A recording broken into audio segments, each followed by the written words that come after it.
এই জন্য রিজিকের ব্যবস্থা তো আল্লাহ করবেন, ঠিক আছে। কিভাবে করবেন? আপনার আমার কাজ হলো হালাল ভাবে উপার্জনের কি করতে হবে? চেষ্টা করতে হবে। হারাম থেকে বেঁচে থাকার চেষ্টা করতে হবে। কেননা যদি হারাম থেকে বেঁচে থাকার চেষ্টা না করি, যে সমস্ত ভাইয়েরা হালাল হারামের তোয়াক্কা করে না, ছেলে বাজার থেকে বড় বল মাছ নিয়ে এসছে, বাবা জিজ্ঞাসাও করে না, মা জিজ্ঞাসাও করে না, এত বড় বল মাছ কই পাইলে, টাকা তো কই কাছে নেই, অথচ ছেলে সামনাবাজি করি বল মাছ নিয়ে যাচ্ছে। বাহ, মজা করে খাইছে বাপ ছেলে, মজা করে খাইছে। ছেলে যেমন হারাম খাইছে, বাবাও কি খাইছে? হারাম খাইছে। এই জন্য আপনার আমার পানাহারের ভিতরে যাতে করে কোনো ভেজাল না হয়, আপনার আমার খাবারের ভিতরে যাতে করে কোনো ভেজাল না হয়।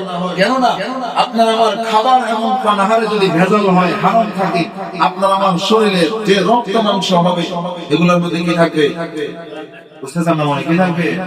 ভেজাল থাকবে, হারাম থাকবে। এই হারাম আল্লাহর জান্নাতের ভিতরে প্রবেশ করতে পারে না। এই হারাম জান্নাতের ভিতরে প্রবেশ করবে ভাই ও দোস্ত বুজুর্গ। এই জন্য হালাল ভাবে উপার্জন করার চেষ্টা করতে হবে, হারাম থেকে বেঁচে থাকার চেষ্টা করতে হবে। হারামের ধারে কাছেও যাওয়া যাবে না, হারামের ধারে কাছেও যাওয়া যাবে না। আজকে আমরা তো মনে করি আমার টাকার দরকার, আমার টাকার দরকার, কিভাবে নিতেছি সেটা বড় কথা না, কত নিতেছি এটা বড়। এটা হলো আপনার আমার মূল কনসেপ্ট। কিভাবে নিতেছি এটা বড় কথা না, কত নিতেছি। অথচ হওয়ার দরকার ছিল কত, এটা বড় কথা না, কিভাবে নিতেছি। ইনকাম কম না বেশি এটা বড় কথা না, ইনকাম সোর্স থাকে হালাল না হারাম, এটা হলো বড়। কারণ যদি ইনকামের পথটা হারাম হয় আর ইনকামটা যদি বেশিও হয়, এই ইনকামের ভিতরে আল্লাহর পক্ষ থেকে কোনো কি থাকে না? বরকত থাকে। আর ইনকামের পথটা যদি হালাল হয়, ইনকাম যদি কমও হয়, এই কম ইনকামের মধ্যে আল্লাহর পক্ষ থেকে একটা কি আছে? বরকত আছে। কি আছে? বরকত আছে। কিতাবের ভিতরে এসেছে আমাদের মাযহাবের ইমাম, ইমামে আযম আবু হানিফা নোমান ইবনে সাবিত রাহমাতুল্লাহি আলাইহি, আবু হানিফা রাহমাতুল্লাহি আলাইহি, ওনার একজন শাগির্দ ইমাম আবু ইউসুফ রাহমাতুল্লাহি আলাইহি। ইমাম আবু ইউসুফ রাহমাতুল্লাহি আলাইহি কন্যা আবু ইউসুফকে বলতেছে, আপা বড় শখ আপনার উস্তাদরে দাওয়াত করে খাওয়া। আপনার উস্তাদরে কি করে খাওয়াবে? আমার কথা কি বুঝতেছেন? দাওয়াত করে খাওয়াবে। তো যাই হোক, ইমাম আবু ইউসুফ খুশি হয়ে গেলেন, যাক আমার মেয়ে আমার উস্তাদরে দাওয়াত দিল। আবু ইউসুফ রাহমাতুল্লাহি আলাইহি ইমাম আবু হানিফা রাহমাতুল্লাহি আলাইহি দাওয়াত দিয়ে আসছে, হুজুর আমার কন্যা আপনার দাওয়াত দিয়েছে, আপনার দাওয়াত কবুল নেই। ইমাম আবু হানিফা রাহমাতুল্লাহি আলাইহি খুব খুশি। দাওয়াত যেমন তেমন লোকের ঘরে নয়, ইমাম আবু ইউসুফের ঘরে, আবু ইউসুফের ঘরে। সর্বশেষ যখন দাওয়াতে আসছেন, ইমাম আবু ইউসুফের কন্যা বাবার উস্তাদরে খাওয়ার জন্য মজার মজার সকল আইটেম রান্না করছে।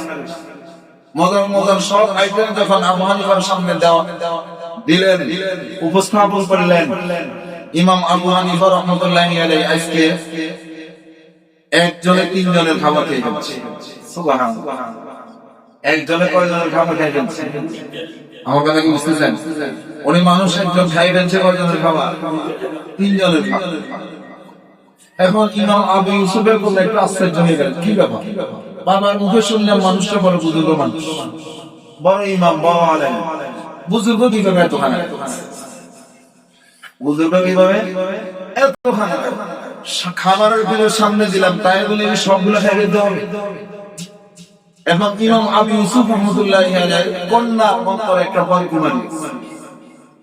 সর্বশেষ রাত্রে অবস্থান করলেন, তাহাজ্জুদের ওযু করার জন্য ওযুর পানি দিলেন, কিন্তু ইমাম আবু হানিফা রাহমাতুল্লাহি আলাইহি ওযু করলেন না। ফজরের নামাজে মসজিদে চলে গেলেন। ফজরের নামাজের পর আবার ওনার নিজের বাড়ির দিকে রওনা দিলেন। এবার আবু ইউসুফের কন্যা আওয়াজ করতে হয়ে গেলেন, কেমন বুজুর্গ তাহাজ্জুদ করে নাই, ওযুর পানি তাই কেমন বুজুর্গ? ইমাম আবু হানিফা রাহমাতুল্লাহি আলাইহি যাওয়ার পূর্বে বলতেছে, শোনো, আমি যখন তোমাদের বাসায় খাবার খাইতে বসছি, আমি লক্ষ্য করছি এই খাবারের উপরে আসমান থেকে অসংখ্য অগণিত রহমত আর বরকত বর্ষণ হয়েছে। সুবহানাল্লাহ। তার মানে বোঝা গেল হালাল খাবারের উপরে আল্লাহ তাআলার পক্ষ থেকে দিয়েছে রহমত আছে। এই হালাল খাবারের মাধ্যমে বান্দার ঈমানি শক্তি বৃদ্ধি পায়, আর হারাম খাবারের মাধ্যমে ঈমান শক্তি কমে যায়, মরে যায়, ঈমান দুর্বল হয়ে যায়, আর আস্তে আস্তে নেফাকি মাথা চারা দিয়ে ওঠে, কুফরি মাথা চারা দিয়ে হারামের মাধ্যমে। ওই যে বলছি রক্ত মাংস সব হারাম, রক্ত মাংস কি সব হারাম। ইমাম আবু হানিফা রাহমাতুল্লাহি আলাইহি বলেছেন এই খাবারটা 100% হালাল বিধায় আমি বেশি করে খেয়ে নিয়েছি, যাতে করে আমার ঈমানি শক্তি বেশি করে বাড়ে আর আমি বেশি করে ইবাদতের কি পাই, শক্তি পাই। যার কারণে তাহাজ্জুদের ওযুর প্রয়োজন হয় নাই, আমি তো সারা রাত ঘুমাই নাই, তোমার হালাল খাবার খাইয়া এত বেশি ঈমানি শক্তি পাইলাম, সারা রাত্র আমি ইবাদতে কাটাই দিয়েছি। সুবহানাল্লাহ।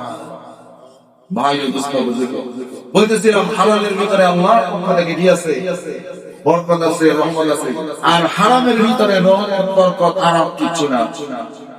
এই জন্য আপনার আমার কোন আর প্রতিজ্ঞা হইতে হবে, দুনিয়াতে যা কয়েকদিন আল্লাহ রাখে সামান্য এই পেটের যত কিছু মানুষ করো সব কিছু কিসের লাই করছে, কিসের লাই নাই পেটের লাই, হালাল রে হারাম, হারাম রে হালাল, তাল রে দিল রে তাল, সব কিছু কিসের লাই, এই পেটের লাই, এই পেটের লাই। অথচ এই পেটের ভিতরে যদি হারাম ঢুকে, এই পেটের ভিতরে যদি হারাম ঢুকে, জান্নাত হারাম হয়ে যাবে, জান্নাত কি হয়ে যায়, হারাম হয়ে যায়। এই জন্য আপনার আমার জীবনের প্রাণ আর প্রতিজ্ঞা হওয়া চাই, জিন্দেগির শেষ মুহূর্ত পর্যন্ত যত বড় কঠিন মুসিবতে পড়ি না কেন, এরপরেও একটা লোকমা হারাম যেন আমার পেটের ভিতরে না ঢোকে, এটা হওয়া চাই আমাদের প্রাণ আর প্রতিজ্ঞা। মহান রব্বুল আলামিন প্রত্যেককে যা যা বলেছি বুঝার এবং আমল করার তৌফিক দান করুন, সকলে আমিন। ওয়া আখিরু দাওয়ানা আলহামদুলিল্লাহি রাব্বিল আলামিন।